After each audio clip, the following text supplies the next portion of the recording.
Hello everyone. Today we are going to be talking about a deck that is dear to my heart and a video that I've had ready for around a month now. Final exams are really painful. We are going to be talking about Kofu-Box. It is one of my favorite decks that I've played recently, and with some meta developments that have happened recently, it is very well positioned for the future, and I want to talk all about it. So, let's get right down to business and talk about Kofu. But first off, what are we actually going to be talking about? Kofu-Box, right? What does Kofu do and what does the deck want to do? How are we making our game plan consistent? And is there a little gimmick? Yes, there's a little gimmick. It's me. But that gimmick is very nice into the metagame right now and taught me something very important that I have used in order to go on and do quite well at some local tournaments, getting a couple of good placements at cups, including a cup win for the first time in, I'm going to say 6 years, 7 years, which was also very nice. And also just some notes on what my philosophy is for this format in order to succeed, especially as someone who doesn't want to practice the mirror 24/7. So what does Kofu do? It's not on our screen. It's not going to be on our screen. Kofu is a supporter that looks at the top 4 cards of your deck, puts 2 to hand, and 2 to the bottom of your deck. When you have cards like Professor's Research, which discards however many cards from hand, and lets you draw 7, it's a no-brainer that Kofu is not great, to be honest with you. But it is named Kofu, and what is that good for? It lets us use our food prep ability on Crabominable and Veluza. Food prep reduces the attack cost of Pokemon by 1 colorless energy for each Kofu in your discard pile. Why is that relevant to us? Well, it means that we get to use a really low attack cost. Haymaker normally uses 5 energy, but down to 1 energy if you have 4 Kofu in your discard. That is very cheap. And it means that we're doing 250 damage for a 1 prizer. That's pretty good. And Veluza is not on the slide right now, but it has Shred. What does Shred do? It lets you attack through conditions. So let's say your opponent has a cornerstone that you can't hit with Crabominable. You can poke it with Veluza, which is pretty nice.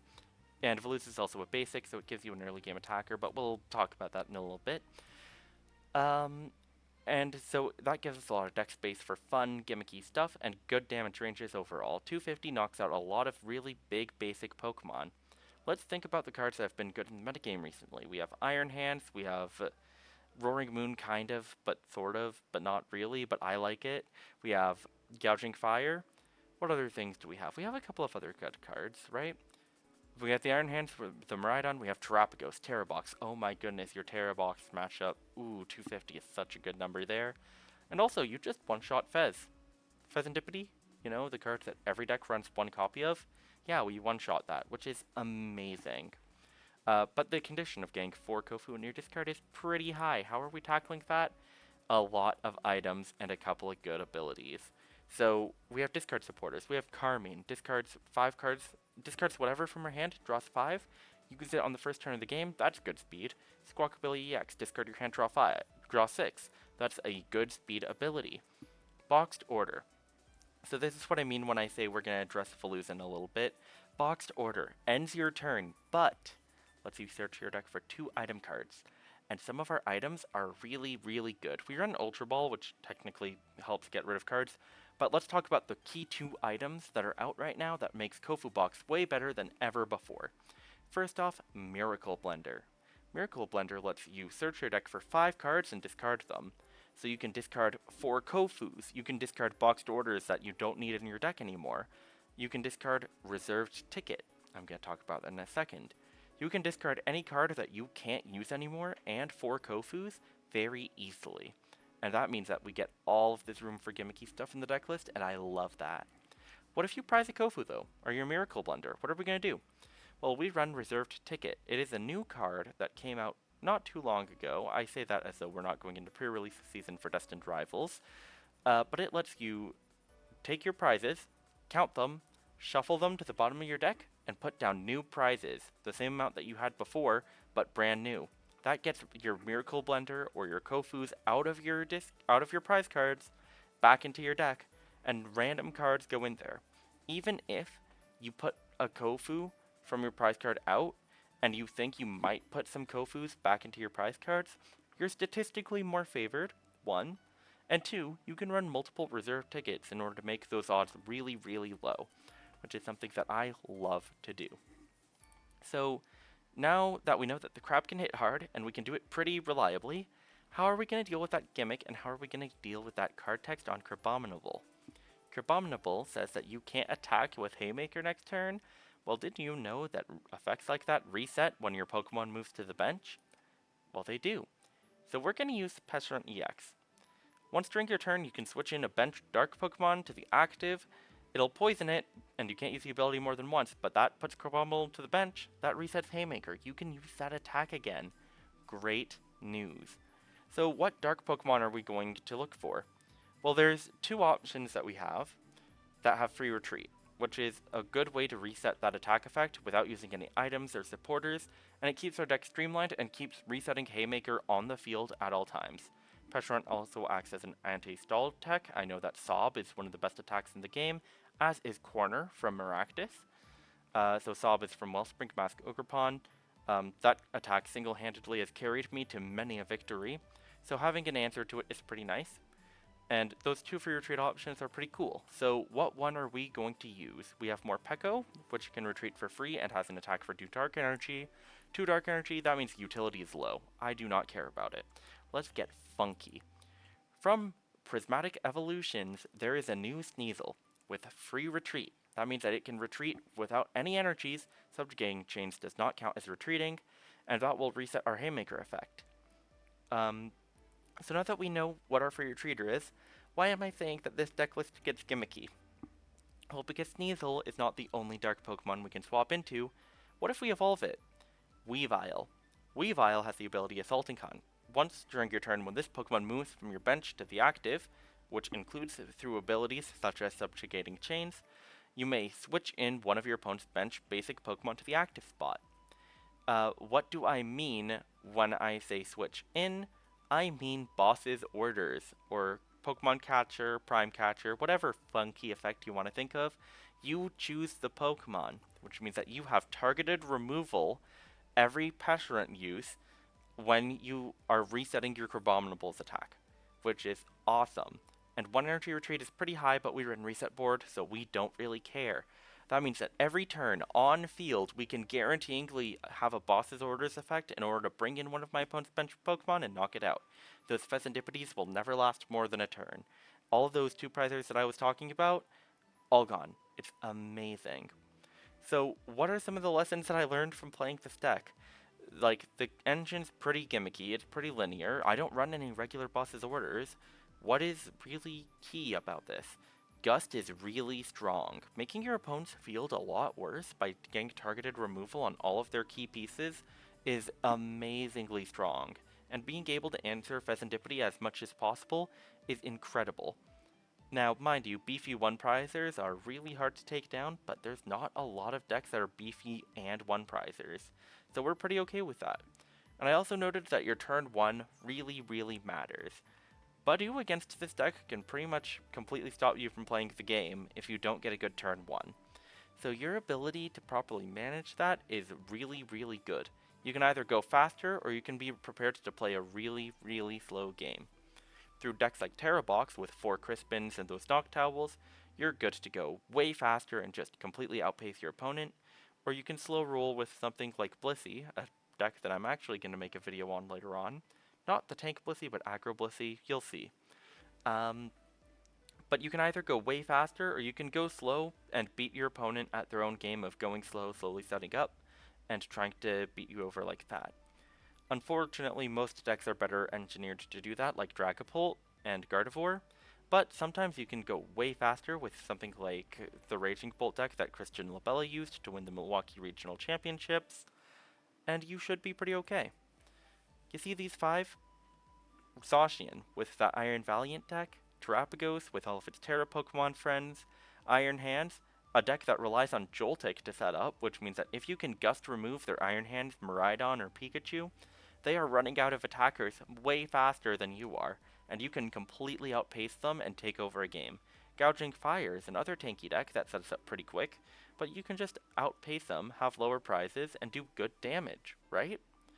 you have a lot of good options to deal with these bulky decks, and you can, with KofuBox, take them down pretty easily. So here is the base deck list that I have been using for the past little while. It runs 4 Carmine, 4 Kofu. It runs a lot of Arven in order to try and find the Brilliant Blender into the rescue board, a couple of Explorer's Guidance in order to get a lot of discard from cards that I don't already have, and a bit of Cater Draw when possible, some Ionos for Disruption, a Black Belt's Training in order to try and do just a bit of extra damage and deal with some of those peskier, tankier Pokemon. That is a card that you can very much sub out for a Defiance Band though.